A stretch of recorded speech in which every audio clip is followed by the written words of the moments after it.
কৃষ্ণা। আগামীকাল ৩১শে জানুয়ারি ১৭ই মাঘ শনিবার শ্রী শ্রী নিত্যানন্দ ত্রয়োদশী ব্রতের উপবাস।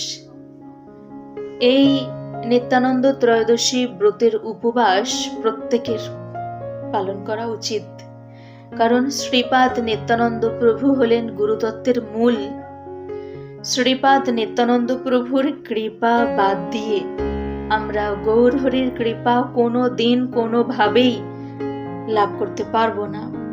আর শ্রীপাদ নিত্যানন্দ প্রভুর কৃপা যিনি লাভ করেছেন, গৌর হরির কৃপা তিনি পেয়েই গেছেন। শ্রীপাদ নিত্যানন্দ প্রভু তিনি গুরুতত্ত্বের মূল। আর পরের দিন মানে 18ই মাঘ 1 তারিখ 1 ফেব্রুয়ারি পারণ করতে হবে।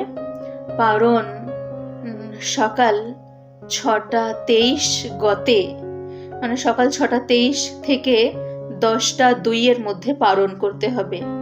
এই দিন আবার মাঘী পূর্ণিমা মহোৎসব, ভগবান শ্রীকৃষ্ণের মধুর উৎসব। এই দিন আবার শ্রীল নরোত্তম দাস ঠাকুরের শুভ আবির্ভাব তিথি। অনেকে নিত্যানন্দ ত্রয়োদশী ব্রত এক বেলা উপবাস করেন, তারপরে যে কোনো প্রসাদ, অন্ন প্রসাদ পেয়ে নেন। কিন্তু তিনি গুরুতত্ত্বের মূল, তার আবির্ভাব তিথি অত্যন্ত নিষ্ঠা সহকারে পালন করাটাই উচিত। আর যেহেতু পারণের উল্লেখ রয়েছে বিশুদ্ধ গৌড়ীয় বৈষ্ণব পঞ্জিকায়, সেই জন্য পারণের উল্লেখ আছে, মানে অনুকল্প প্রসাদ গ্রহণ করতে হবে।